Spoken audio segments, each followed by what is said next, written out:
नमस्कार दोस्तों, मेरे चैनल हिंदी की नगरी में आप सभी का स्वागत है।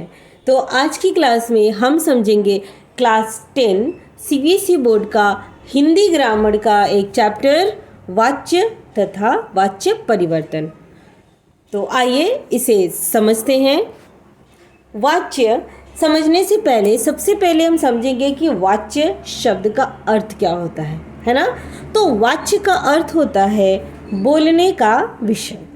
तो क्रिया के जिस रूप से यह ज्ञात होता है कि उसके द्वारा किए गए विधान का विषय करता है, कर्म है या भाव है, उसे ही वाच्य कहते हैं।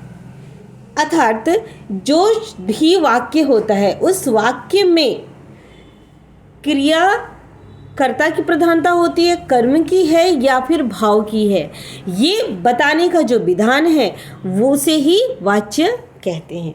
ठीक है।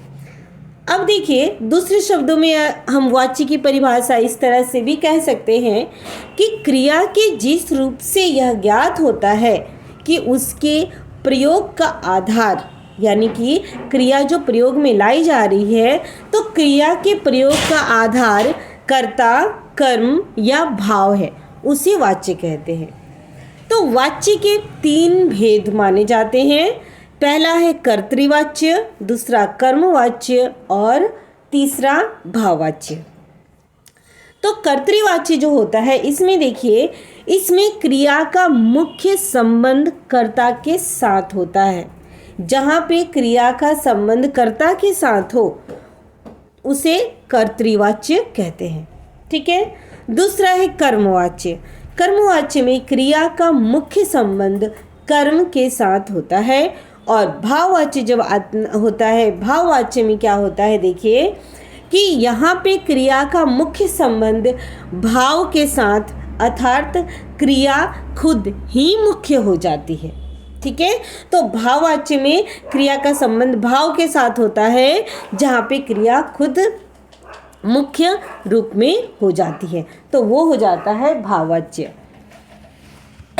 अब देखिए, भेदों में वाच्य के भेदों में पहला भेद जो है कर्तृवाच्य। यहाँ पे थोड़ा मिस्टेक हो गया है, यहाँ पे प्रिंटिंग मिस्टेक है, कर्तृवाच्य होगा। तो कर्तृवाच्य आखिर क्या है, इसे समझते हैं हम। जिस वाक्य में कर्ता की प्रमुखता होती है, अर्थात क्रिया का प्रयोग कर्ता के लिंग, वचन, कारक के अनुसार होता है और इसका सीधा संबंध कर्ता से होता है, तब कर्तृवाच्य होता है। ठीक है। जैसे कि कर्तृवाच्य यानी कि जहाँ पे ऐसे वाक्य जिसमें कि कर्ता की प्रमुखता हो, कर्ता की प्रधानता हो। ठीक है। और जहाँ पे क्रिया का प्रयोग कर्ता के लिंग, वचन, कारक के अनुसार हो जाता है तो वहाँ पे कर्तृवाच्य होता है। उदाहरण स्वरूप देखिए, जैसे मोहन फल खाता है, तो आप सभी देख रहे हैं यहाँ पे मोहन जो है वो कर्ता है ना।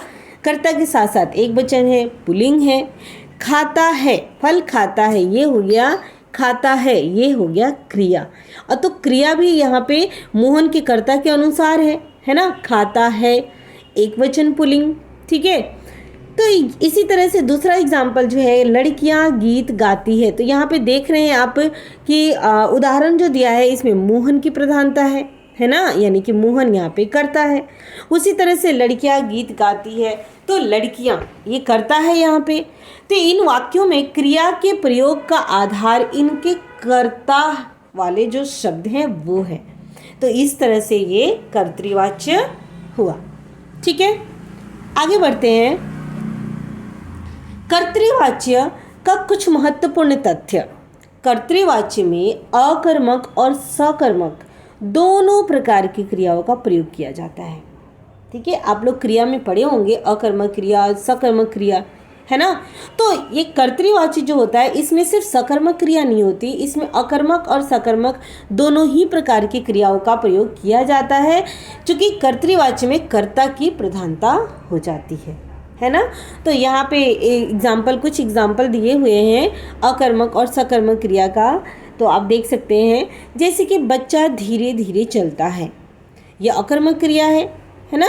उसी तरह से सूरज आम खा रहा है। ठीक है। तो बच्चा, यहाँ पे बच्चा प्रधान है, बच्चा यहाँ पे कर्ता हो गया। ठीक है, धीरे धीरे चलता है, अकर्मक क्रिया है, चलने का प्रभाव कर्ता के ऊपर पड़ रहा है। ठीक है, उसी तरह से नीचे सकर्मक क्रिया जो है, तोता आम खा रहा है।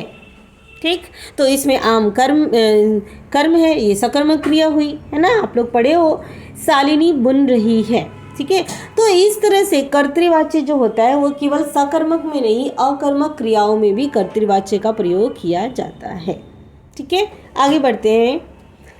दूसरा है कर्मवाच्य।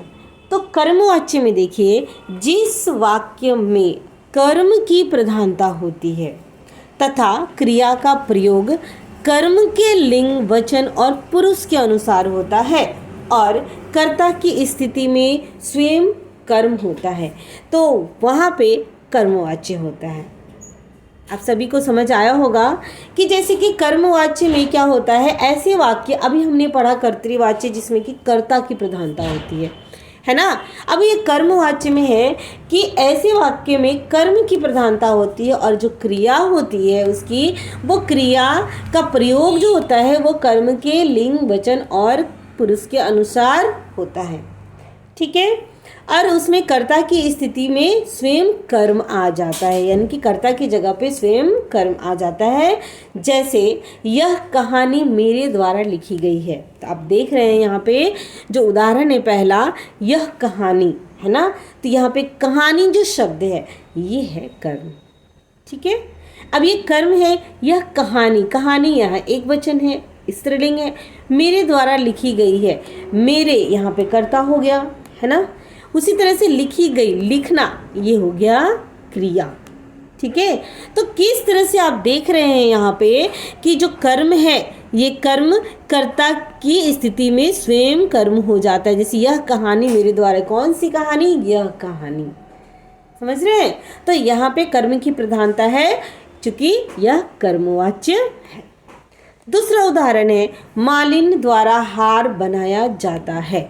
ठीक है, तो इसी तरह से मालिन जो है ये यहाँ पे क्या है, कर्ता है ना, और हार जो है वो कर्म है, एक वचन पुल्लिंग, और यहाँ पे क्रिया हो गई आपकी जाता, बनाया जाता है। ठीक है, तो यहाँ पे मालिन द्वारा हार बनाया जाता है, यहाँ पे क्या बनाया जाता है, हार। ठीक है, तो ये हार यहाँ कर्म की प्रधानता है जिसकी वजह से ये हो गया कर्मवाच्य। ठीक, आगे बढ़ते हैं। अब उपयुक्त वाक्यों में क्रिया का प्रयोग कर्ता के अनुसार ना होकर इनके कर्म के अनुसार हुआ है ना। अभी जो हमने उदाहरण देखा, देखिए यहाँ पे क्रिया का प्रयोग कर्ता के अनुसार ना होकर कर्म के अनुसार हुआ है, तो जहाँ पे कर्म के अनुसार क्रिया का प्रयोग हो वहाँ कर्मवाच्य होता है। कुछ और एग्जाम्पल देख लेते हैं हम लोग। जैसे मोहन के द्वारा लेख लिखा जाता है। ठीक है, तो कर्मवाच्य में कई जगह पे आप लोग देखेंगे कि द्वारा इसका भी प्रयोग हुआ है। तो मोहन के द्वारा लेख लिखा जाता है, ये कर्मवाच्य का उदाहरण है। हलवाई द्वारा मिठाइयाँ बनाई जाती है, चित्रकार द्वारा चित्र बनाया जाता है ना, रूपाली द्वारा कढ़ाई की जाती है। ठीक है, तो किसके द्वारा, जहाँ पे कर्म जो है वो कर्ता की प्रधान, जहाँ पे कर्म कर्ता के अनुसार यूज हो, कर्ता के अनुसार, तो वहाँ पे हो जाता है कर्मवाच्य। ठीक है, यहाँ क्रिया का प्रयोग कर्ता के अनुसार ना होकर कर्म के अनुसार हो जाए। तो आगे बढ़ते हैं। अब आएगा कर्मवाच्य के कुछ महत्वपूर्ण तथ्य यहाँ पे दिए गए हैं जिससे आपको और अच्छी तरह से स्पष्ट हो जाएगा। जैसे कर्मवाच्य में कर्म उपस्थित रहता है और क्रिया जो होती है वो सकर्मक होती है ना। कर्मवाच्य के वाक्यों में प्रायः क्रिया जा का रूप लगाया जाता है। ध्यान दीजिएगा यहाँ पे कि कर्मवाच्य को जब आप कोई भी वाक्य को जब आप कर्मवाच्य में बनाएंगे तो वहाँ पे क्रिया जो है उसमें जा का रूप लगाया जाता है। अब जैसे एक सिंपल सा यहाँ पे उदाहरण है, वाक्य है, देखिए दादाजी अखबार पढ़ते हैं, ये कर्तृवाच्य है। इसको जब आप कर्मवाच्य बनाएंगे तब आप लिख सकते हैं दादाजी द्वारा अखबार पढ़ा जाता है। यहाँ पे जा का जो रूप है यहाँ पे जाता है। ठीक है, उसी तरह से दूसरा उदाहरण है पुजारी पूजा करता है, तो इसको जब हम कर्मवाच्य में परिवर्तित करेंगे तो लिखेंगे पुजारी द्वारा पूजा की जाती है ना। तो कर्मवाच्य अच्छी तरह से समझ आया होगा आप सभी को। आगे बढ़ते हैं। अब आता है भाववाच्य। तो भाववाच्य यानी कि इस वाक्य में कर्ता अथवा कर्म की नहीं बल्कि किसकी प्रधानता होती है, भाव की प्रधानता होती है और क्रिया के अर्थ की प्रधानता होती है ना। जैसे मरीज से उठा नहीं जाता, यहाँ पे भाव प्रधान हो गया है। पहलवान से दौड़ा नहीं जाता, ठीक है। अब भाववाच्य के कुछ महत्वपूर्ण तथ्यों में यह बताया गया है कि भाववाच्य के जो वाक्य होते हैं वो प्रायः, हम ये नहीं कहेंगे कि सारे ही वाक्य नकारात्मक होते हैं, प्रायः वाक्य जो होते हैं वो नकारात्मक वाक्य होते हैं, ठीक है। और भाववाच्य में अकर्मक क्रिया का प्रयोग किया जाता है, ध्यान रखिएगा। भाववाच्य में अकर्मक क्रिया का प्रयोग होता है, कर्मवाच्य में सकर्मक क्रिया का प्रयोग होता है, ठीक है। अब देखिए, भाववाच्य में प्रयुक्त क्रिया सदा पुल्लिंग, अकर्मक और एक वचन होती है। जब भी आप भाववाच्य में किसी वाक्य को परिवर्तित करेंगे तो ये ध्यान दीजिएगा कि उसमें जो क्रिया है वो हमेशा पुल्लिंग, अकर्मक और एक वचन में ही होनी चाहिए। जैसे चलो अब सोया जाए, आप यहाँ देख रहे हैं कि सोया जाए अकर्मक क्रिया है, यहाँ पे चलो अब सोया जाए, है ना। ऐसी धूप में कैसे चला जाएगा, अगला उदाहरण है ऐसी धूप में कैसे चला जाएगा, ठीक। यहाँ पे भाव की प्रधानता आ रही है। उसी तरह से अगला उदाहरण है विधवा से रोया भी नहीं जाता, विधवा से रोया भी नहीं जाता, यहाँ पे भी भाव की प्रधानता आ रही है, रोया भी नहीं जाता। इस मोटे व्यक्ति से उठा नहीं जाता, ठीक है, यहाँ पे भी भाव प्रधान है। अगला उदाहरण है चलो घूमने चला जाए, है ना, यहाँ पे भी भाव की प्रधानता देखी जा रही है। आगे बढ़ते हैं। अब वाच्य परिवर्तन, अभी तो हमने पढ़ा वाच्य क्या है, वाच्य के भेदों के बारे में।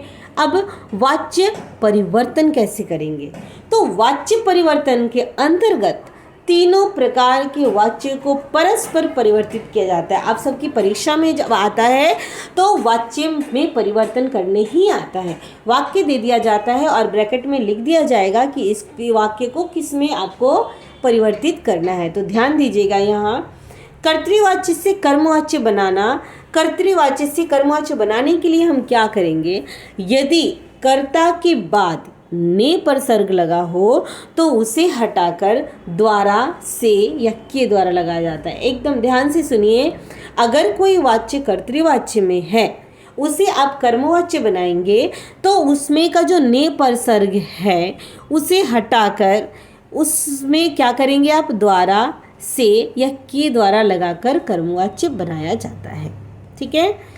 जैसे कुछ उदाहरण हम यहाँ पे देख लेते हैं। हालदार साहब ने पान खाया, तो इसका जब कर्मवाच्य बनाया गया है तो देखिए हालदार साहब द्वारा पान खाया गया, ठीक। उसी तरह से मरीज पानी नहीं पी सकता, तो इसका जब कर्मवाच्य बनाएंगे तो आप लिख सकते हैं मरीज से पानी नहीं पिया जाता, ठीक। अब आप गाना गाए, इसका कर्मवाच्य होगा अब आपके द्वारा गाना गाया जाए, है ना। इसी तरह से अगला उदाहरण है कुम्हार मिट्टी के बर्तन बनाता है, तो इसका जब कर्मवाच्य में परिवर्तित करेंगे हम तो होगा कुम्हार द्वारा मिट्टी के बर्तन बनाए जाते हैं, ठीक है। फिर अगला उदाहरण है कवियत्री ने कविता पाठ किया, इसका कर्मवाच्य होगा कवियत्री द्वारा कविता पाठ किया गया, ठीक है। फिर है गायिका ने मधुर गीत गाए, तो गायिका द्वारा मधुर गीत गाए गए। अब देखिए कर्तृवाच्य से भाववाच्य में जब आप बदलेंगे तो क्या होता है, तो हमने पहले ही बात किया था कि भाववाच्य में मुख्य रूप से निषेधात्मक वाक्य आते हैं, मुख्य रूप से आते हैं, सारे के सारे निषेधात्मक या नकारात्मक नहीं होते। भाववाच्य बनाते समय ने पर सर्ग हटाकर से जोड़ दिया जाता है, ठीक है। तथा क्रिया में आवश्यक बदलाव कर दिया जाता है। अब देखिए भाववाच्य कैसे बनाएंगे, तो कर्तृवाच्य से भाववाच्य कैसे बनाएंगे हम। एक यहाँ उदाहरण है, यह तैराक तेज तैरता है, ये कर्तृवाच्य है। अब इसको जब हम भाववाच्य बनाएंगे तो हम लिख सकते हैं, इस तैराक द्वारा तेज तैरा जाता है। भाववाच्य में भी द्वारा हम लगा सकते हैं, से लगा सकते हैं, लेकिन उसके भाव में भी परिवर्तन करना होता है। ठीक है। फिर दूसरा उदाहरण है, घायल व्यक्ति उठ नहीं सका, तो इसका हम भाववाच्य कर सकते हैं, घायल व्यक्ति से उठा नहीं जाता। अगला उदाहरण है, मैं प्रतिदिन नहाता हूँ, तो मेरे द्वारा प्रतिदिन नहाया जाता है। इसी तरह से चलो घूमने चलते हैं, है ना, इसका भाववाच्य होगा चलो घूमने चला जाए। अगला उदाहरण है, बच्चे शांत नहीं बैठ सकते, तो फिर भाववाच्य होगा बच्चों द्वारा शांत नहीं बैठा जाता। ठीक है, आगे बढ़ते हैं। अब है कर्मवाच्य से जब आप कर्तृवाच्य बनाएंगे। अभी हमने कर्तृवाच्य से भाववाच्य बनाया, कर्मवाच्य बनाया, अब कर्मवाच्य से कर्तृवाच्य कैसे बनाएंगे। देखिए, किसान द्वारा खेत में खाद डाली जाती है, ये आपका कर्मवाच्य है। अब इसका कर्तृवाच्य बनाएंगे तो हम सिंपल लिख सकते हैं, किसान खेत में खाद डालते हैं, है ना। दूसरा उदाहरण, एडिसन द्वारा बल्ब का आविष्कार किया गया, उसका कर्तृवाच्य होगा एडिसन ने बल्ब का आविष्कार किया। इसी तरह से कई उदाहरण यहाँ पे हैं, आप देख सकते हैं। लोगों द्वारा मंत्री का स्वागत किया गया, इसका कर्तृवाच्य होगा लोगों ने मंत्री का स्वागत किया। फिर है, नेताजी द्वारा अदालत में गवाही दी गई, नेताजी ने अदालत में गवाही दी। ठीक है। अगला उदाहरण, मुझसे यह वजन नहीं उठाया जाएगा, इसके बाद है कर्तृवाच्य इसका होगा मैं यह वजन नहीं उठा सकूंगा। अगला उदाहरण, रमा द्वारा बुढ़िया को सड़क पार कराई गई, उसका कर्तृवाच्य होगा रमा ने बुढ़िया को सड़क पार कराई। ठीक है। फिर देखिए, अब भाववाच्य से कर्तृवाच्य कैसे बनाएंगे। हमने कर्तृवाच्य से भाववाच्य किया था, अब भाववाच्य से कर्तृवाच्य। तो मुझसे इस पेड़ पर नहीं चढ़ा जाएगा, कर्तृवाच्य होगा मैं इस पेड़ पर नहीं चढ़ सकता, है ना। अगला उदाहरण, तुमसे बर्फ से शीतल पानी में नहीं नहाया जाएगा, ये तुम, इसका कर्तृवाच्य होगा तुम बर्फ से शीतल पानी में नहीं नहा सकोगे। इसके बाद फिर भाववाच्य। अगला उदाहरण देखिए, ऐसी सर्दी में रात भर कैसे बैठा जाएगा, इसका कर्तृवाच्य हो गया ऐसी सर्दी में रात भर कैसे बैठेंगे। तो कई सारे उदाहरण यहाँ पे दिए गए हैं, आप देख सकते हैं। अब तो आशा करती हूँ कि आप सभी को वाच्य और वाच्य परिवर्तन अच्छी तरह से समझ आया होगा। तो मेरे चैनल को लाइक और सब्सक्राइब अवश्य कीजिएगा। मिलते हैं अगले वीडियो में, धन्यवाद।